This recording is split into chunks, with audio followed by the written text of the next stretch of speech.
उत्तर प्रदेश के चुनाव को पास आते देख अखिलेश यादव अब समझौता करने लगे हैं और उनको भय सताने लगा है, क्योंकि उनको दिख गया है कि योगी बाबा के विरुद्ध जब वो मैदान में उतरेंगे तो जो सर्वे आ रहे हैं उन सर्वे के अनुसार 50 सीटें समाजवादी पार्टी को मिलती दिख रही है और 50 सीटों से वो सत्ता में विपक्ष के नेता के तौर पर तो बैठ सकते हैं लेकिन राज नहीं कर सकते। और इसी वजह से आप देखिए कि अब वो गठबंधन में जो भी पार्टियां रही हैं सबके पास जा रहे हैं। इसी बीच में राष्ट्रीय लोकदल ने तो गठबंधन की घोषणा कर दी जो पिछली बार कांग्रेस के साथ थे। अब एक तरह से आप देखिए सारी पार्टियां अब बीजेपी वर्सेस ऑल, यूपी का चुनाव क्लियर हो गया है, कोई बचेगा नहीं। और ये दिखाता है कि उत्तर प्रदेश में योगी जी के विकास के मॉडल के आगे पूरा विपक्ष चुनाव के पहले ही हार मान चुका है। जो अखिलेश यादव ये कह रहा है कि हम अपनी सरकार बनाएंगे, वो चुनाव के पहले जिस तरह के गठबंधन कर रहे हैं, आम आदमी पार्टी से गठबंधन कर रहे हैं, लोकदल से गठबंधन कर रहे हैं, राजभर से गठबंधन कर रहे हैं और उन्होंने कई और अन्य पार्टियों से गठबंधन किया है, जिसमें आपको बता दें पूर्वांचल में तो ओम प्रकाश राजभर हो गए और एक केशव देव मौर्य महान दल के, उनसे समझौता हो रहा है। डॉक्टर संजय चौहान ये जनवादी पार्टी के हैं और एनसीपी के शरद पवार, इनसे भी बातचीत चल रही है। देखेंगे कुछ दिन बाद शिवसेना भी आएगी।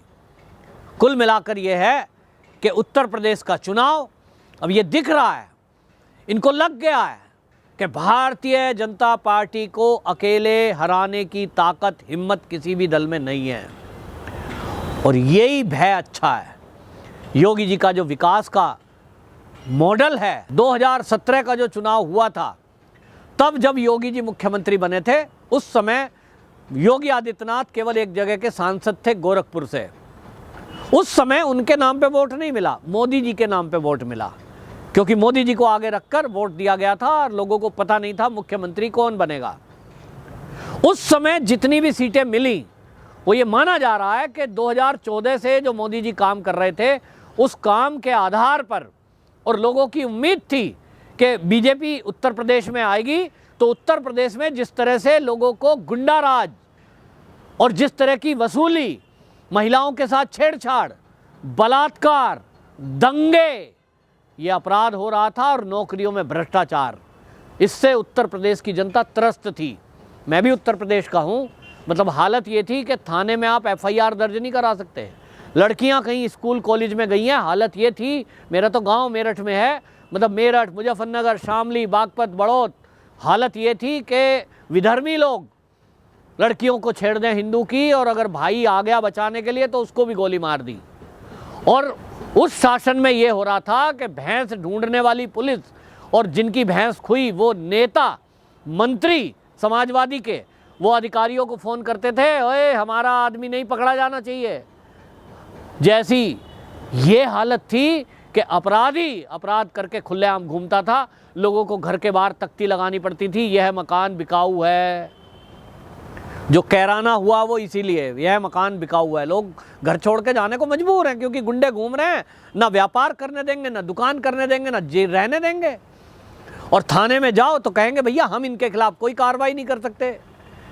जो MY समीकरण लेकर चुनाव लड़े अखिलेश यादव, M माने मुस्लिम, Y माने यादव, ये दो लोग ऐसे थे कि उत्तर प्रदेश में इनको कोई कुछ कहने वाला नहीं था, चाहे वो प्रशासन हो चाहे वो पुलिस। सीधा निर्देश था, इनके खिलाफ कोई कार्रवाई नहीं होगी। सत्ता में रहे, इन्हीं को आगे बढ़ाया, भ्रष्टाचार बढ़ा, गुंडागर्दी बढ़ी, लोग त्रस्त थे। और इसलिए लोगों ने तय किया कि भारतीय जनता पार्टी को एक मौका देंगे, क्योंकि भारतीय जनता पार्टी की सरकार उत्तर प्रदेश में जब आई, जब लोगों ने देखा अमन शांति कैसी आई, कल्याण सिंह के शासन को लोग याद करते हैं आज भी। और इसलिए उस समय एक बात थी कि कल्याण सिंह वाली नीति लोगों के दिमाग में थी, मोदी जी का शासन लोगों के दिमाग में था। और ईमानदारी से जिस तरह से मोदी जी ने शासन किया हुआ था गुजरात में मुख्यमंत्री रहते हुए, लोगों को एक भरोसा था कि गुजरात मॉडल जिसको लेकर चिढ़ाया जाता था, बार बार मोदी जी को घेरने की कोशिश की जाती थी, लोगों ने देखा कि आखिरकार गुजरात मॉडल है क्या। तो समझ में आया कि गुजरात मॉडल वो है जहां सबका साथ, सबका विकास, सबका विश्वास, ये नारा वहां चल रहा ऑलरेडी, और मोदी जी ने उसको 15 साल मुख्यमंत्री रहते इंप्लीमेंट किया, जिसके कारण सबका विकास हुआ। और इसलिए ये तय हुआ कि ऐसा एक व्यक्ति जो 15 साल गुजरात का मुख्यमंत्री रहा और गुजरात को क्या से क्या बना दिया, अगर उन्हीं के द्वारा सरकार आएगी चुनी हुई बीजेपी में उत्तर प्रदेश में, तो क्या होगा। और इसलिए लोगों में सरकार बनी। लोगों को पता नहीं था योगी आदित्यनाथ कैसी सत्ता देंगे, कैसा शासन देंगे, लेकिन योगी आदित्यनाथ ने जैसा बुलडोजर चलाया, गुंडे माफियाओं को जो आज गैंगस्टरों को जेल के सलाखों के पीछे पहुंचाया, बहन बेटियों की इज्जत के लिए रोमियो स्क्वाड बनाई, जिस तरह से बिना रिश्वत बिना सिफारिश सरकारी नौकरियां 4.5 लाख दी, 3.5 करोड़ से ऊपर स्वयं सहायता समूह के जरिए रोजगार दिया गांव-गांव में, और जो विकास का मॉडल के 3 हाईवे उत्तर प्रदेश में वो दिए जिनसे फर्राटे भरते हुए लोग चले जाते हैं, जहां हमेशा रास्तों में रोककर लूट लिया जाता था। और इसके बाद भी योगी आदित्यनाथ जी ने कोरोना के काल में देश का सबसे बड़ा राज्य उत्तर प्रदेश, वहां जिस तरह की व्यवस्थाएं की, वैसी देश की राजधानी में भी नहीं हुई। और इसलिए लोगों ने ये देखा कि यार एक योगी, एक संत, एक महंत इस तरह से भी शासन कर सकता है, ऐसा भी चमत्कार कर सकता है। देश का, दुनिया का सबसे बड़ा एयरपोर्ट वो उत्तर प्रदेश में बनने जा रहा है। जिस बॉलीवुड की चर्चा हम करते हैं कि बॉलीवुड आजकल फिल्में देखते हैं, वो बॉलीवुड अब उत्तर प्रदेश वुड होने वाला है। उसका नाम भी हिंदी में करेंगे हम, लेकिन वो उत्तर प्रदेश में आने वाला है।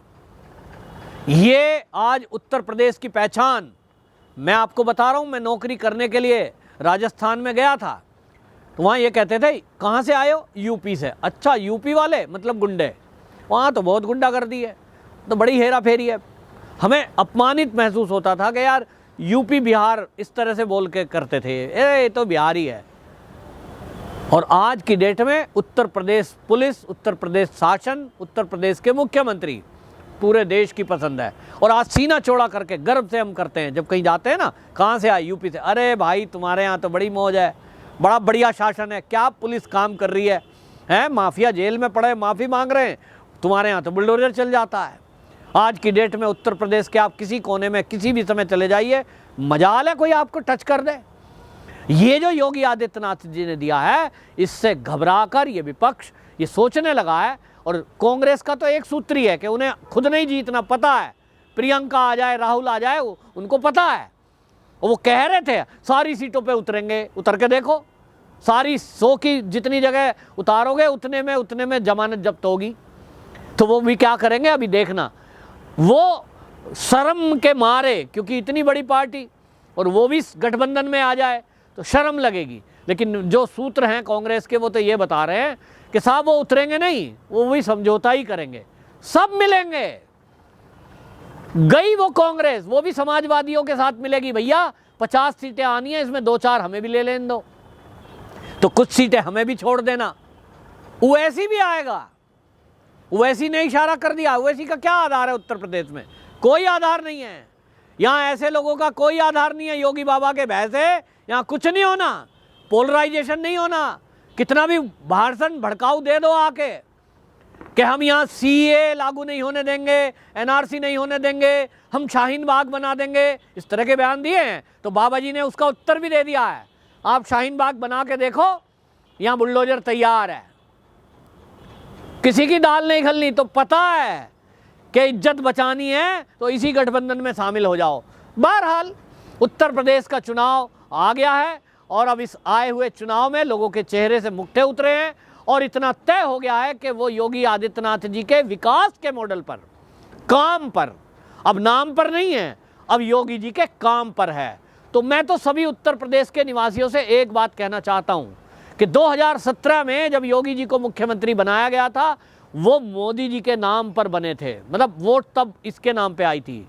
आज पूरी दुनिया की नज़र उत्तर प्रदेश के ऊपर है कि आज की डेट में जब चुनाव होगा, इसमें योगी जी का विकास के मॉडल को वोट पड़ेगा या वही मोदी जी के नाम पे ही वोट फिर पड़ने वाला है। यदि पिछली बार जितनी ही सीटें इस बार भी आई तो ये माना जाएगा कि अभी भी मोदी जी के फेस पे ही वोट पड़ी है और योगी जी को कोई पसंद नहीं कर रहा।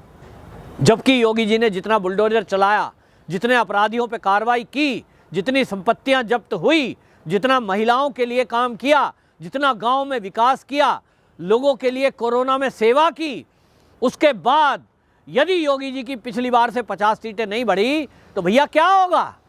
और इसलिए मैं सभी से आह्वान करता हूं कि यदि इस देश में राजनीति को बदलना है तो एक नैरेटिव सेट करना होगा कि जो ईमानदार प्रशासन देगा, पुलिस या सिस्टम को ठीक करेगा, देश में विकास का मॉडल लागू करेगा, जनता उसी को पसंद करती है। और ये तभी होगा जब 50 सीटें पिछली बार से और अधिक योगी जी को मिलेंगी तो इस देश का हर मुख्यमंत्री योगी जी के पद चिन्हों पर चलने के लिए मजबूर होगा और हर प्रदेश में योगी जी की तरह बुलडोजर चल रहा होगा, रोहिंग्याओं पर कार्रवाई हो रही होगी और अपराधी जेल के अंदर होंगे। वरना इस देश में योगी जी अगर हताश हो गए तो फिर बाकी भी मुख्यमंत्री सोचेंगे क्या फायदा योगी जी मॉडल लागू करने से, लोग जनता वोट तो देती नहीं। फैसला आपका।